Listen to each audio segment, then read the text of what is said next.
How can we use just one vocal stem to go from this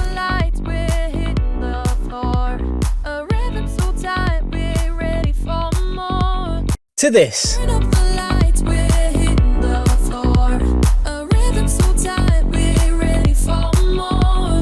Well, today I'm going to break down step by step how you can create rich backing vocals just from one vocal stem, including doubles, harmonies, even ad-libs. I'm then going to show you how to process those vocals to get them sitting perfectly in your mix, and even how to create your own unique vocal arrangements. Now, these techniques will work in any DAW, and they've helped my students get signed and released to some of the world's biggest labels. So without further ado, let's hop into the door and get it done. Firstly, it's worth treating your initial vocal if needs be. Now, this probably isn't necessary if you're using a vocal stem from somewhere like Splice, but if you've recorded the vocal yourself, cleaning it up is going to make these next steps much easier. So cleaning it up would usually involve some timing correction, a little bit of pitch correction, and some gain correction as well. So let's look at how that might look. I've just brought in my lead vocals at the moment.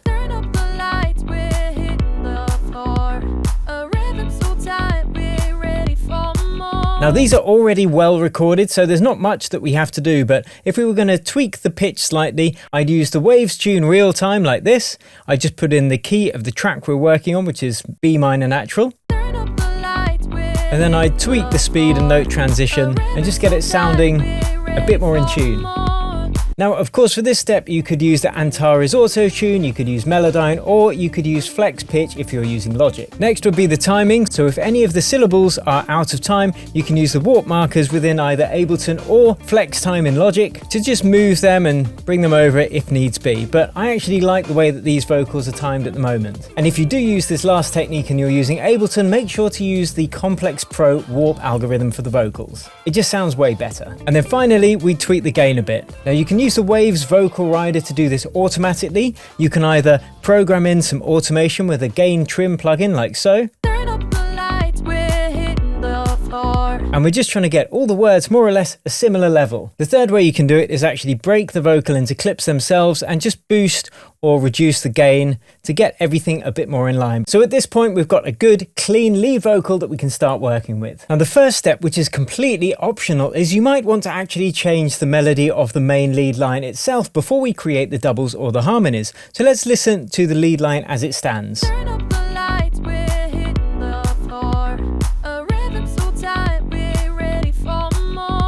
So if I want to change this melody line here, I could use any of the techniques we just looked at in terms of pitch correction, but I'll just do it using Ableton and change the pitch within the clip itself. So I'm going to make sure we've got Complex Pro and then work out what the melody should be. I want that to be do do do.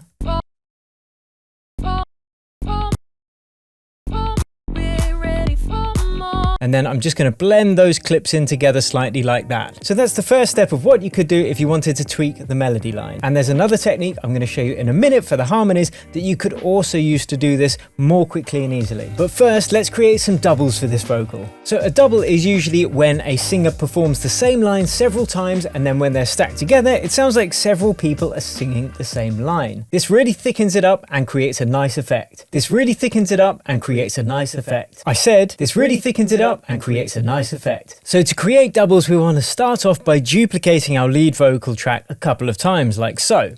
Now, at this point, you might think this is creating doubles, but if you look at this diagram, you can see because the signals are exactly the same, all we're really doing is increasing the volume like this. Turn up the lights, we're hitting the floor. So what we need are actually slightly different signals, much as you would have with real doubles. So the quickest and easiest way to do this is by tweaking the pitch slightly and by tweaking the timing slightly. So for the first double, what I'm going to do is firstly name this double one like so, and I'm going to open up this delay option in Ableton, which just allows us to shift this entire track backwards or forwards by a matter of milliseconds. So I'm going to put -20 milliseconds here. Now that's already shifted it, as we can hear. We're getting this chorusing effect. But what we want to do is also shift the pitch slightly. So I'm just going to double click, go into the clip itself, and I'm going to put this down by 20 cents. So just a small amount, which is going to create this slight detune effect. Now a quick note, if you detune this too much, it's going to sound out of tune.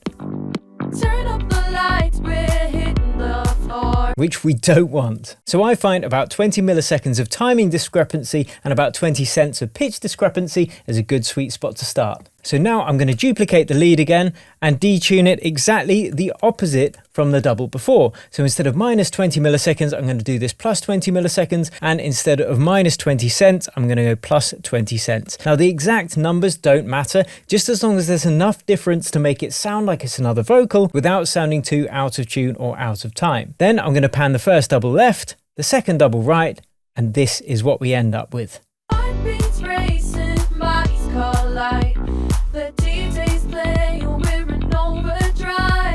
So we're already sounding a bit richer. Now it's worth checking in mono as well, so I like to have a mono switch on my master channel. Just hit mono and then make sure it doesn't sound like there are any dodgy things happening with the phase.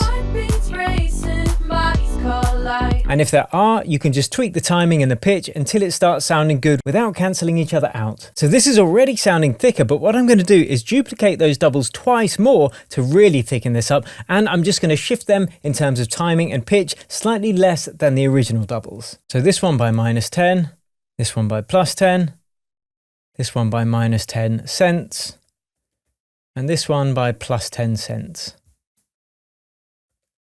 I'm going to pan them slightly less far out to the sides as well. And I'm just going to take the volume of all the doubles down slightly so we can hear the lead vocal is still central. And now we've gone from this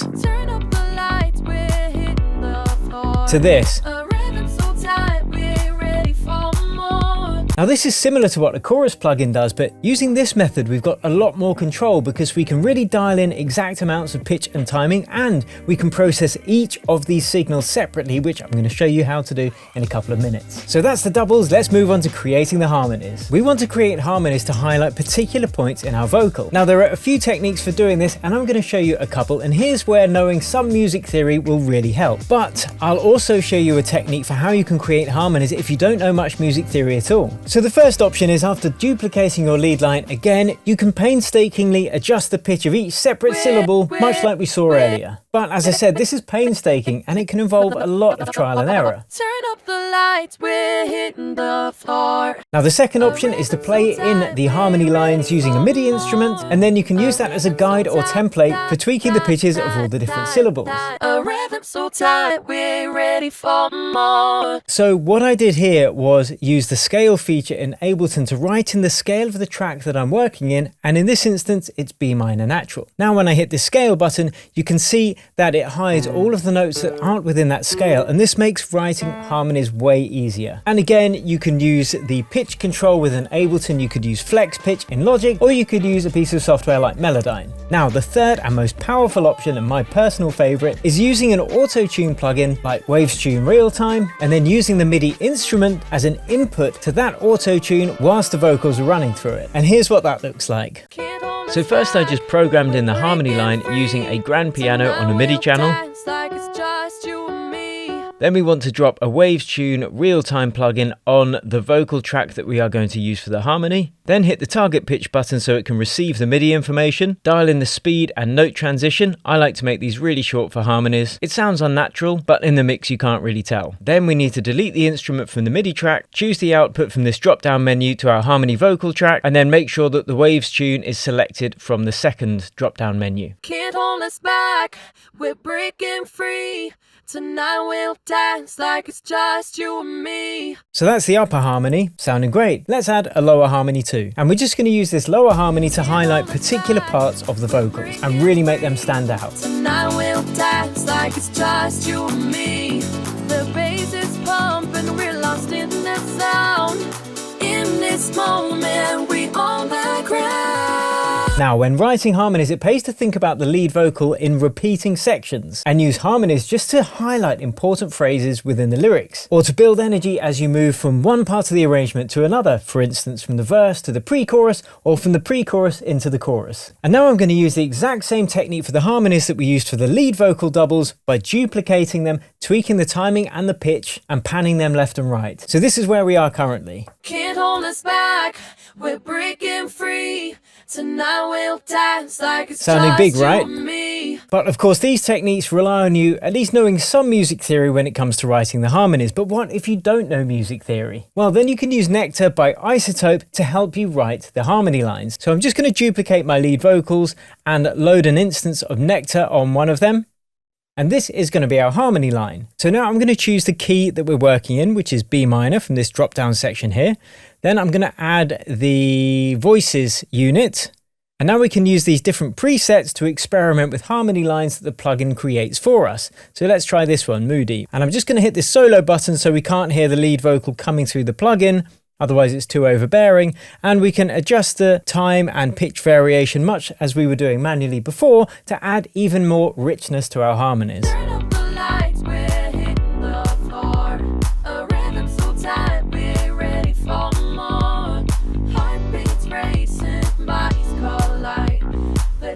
Not bad, hey? Now, this is a technique I haven't seen on any other videos, and this is how we can create ad-lib vocals from the single stem that we have. Now, this is a bit trickier because it involves having to have some vision in advance for what we want to create before we can create it, or whatever the audio version of vision is. Imagination, probably. And that's because we need to change both the pitch and the timing of the vocals to create something completely unique. So I like to just play along the main vocals and work out where I want these little phrases to be in between. So let's try that with the pre-chorus.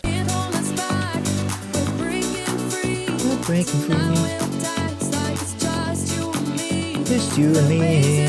So that's something I want to create, that just you and me. And when we've done that, we can take that vocal from our lead, just copy it and paste it into our new fake ad-libs track, and then tweak the timing and the pitch by using the techniques we've already used today. So let's have a listen to what we've got here. And I'm just going to tweak the gain as well, always being mindful of trying to keep the gain staging more or less even, so it's going to help when we get to the processing in a couple of minutes time. And now we've created this effect.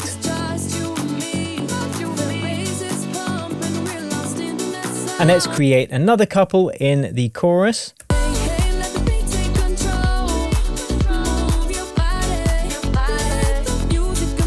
So we've just created these little accompanying ad-lib vocals, again, all from this one solo lead vocal that we started out from. Okay, so now we've got our vocals, time to get this sounding really good in the mix. Now, I won't show every step of the processing, as it really is a big enough subject to warrant a video or a series of its own. However, I do want to show you the fundamentals of it. So on every one of the double and harmony tracks that we have created, what I've done is add some EQ, some compression, in series, so I've actually got 4 compressors on here, a little bit more EQ boosting, same in this one as well, and then a final EQ just to get it sitting with all the other instruments in the mix. So altogether we've gone from this we're hitting the floor to this. A rhythm so tight, we're ready for more. Just warmer, richer and smoother. Now, after I did that for all of these vocal channels, I took out some of the high frequencies in the harmonies so they don't fight with the lead vocals. I just made sure they were a bit quieter in the mix.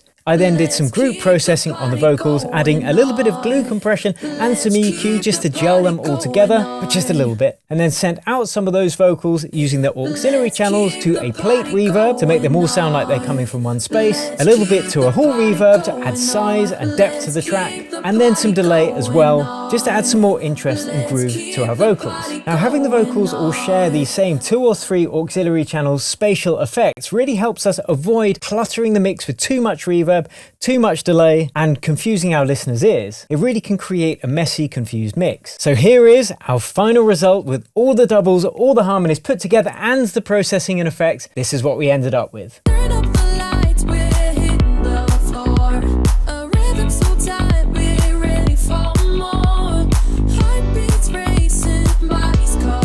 Just using the harmonies in specific highlighting places. Here we go.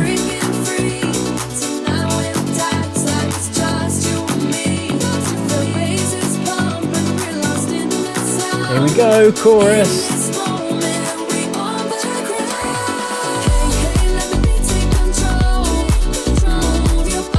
Now, There are a few other things I did to these vocals to make them really pop and to get them really hook the listener in. Now, they're quite subtle, and feel free to rewind and listen again, see if you can pick out what they are, but they're truly essential if you want to create professional sounding music that hooks your listeners in to hit repeat time and time again. If you can guess what they are, you win the internet. And if not, don't worry about it, because I can show you what they are in this video right here, and these 7 techniques are really going to help you hook listeners in and get your music sounding professional. This is the secret sauce I teach my Accelerator students, and they're going to work for you too. So I'll catch you over at that next video.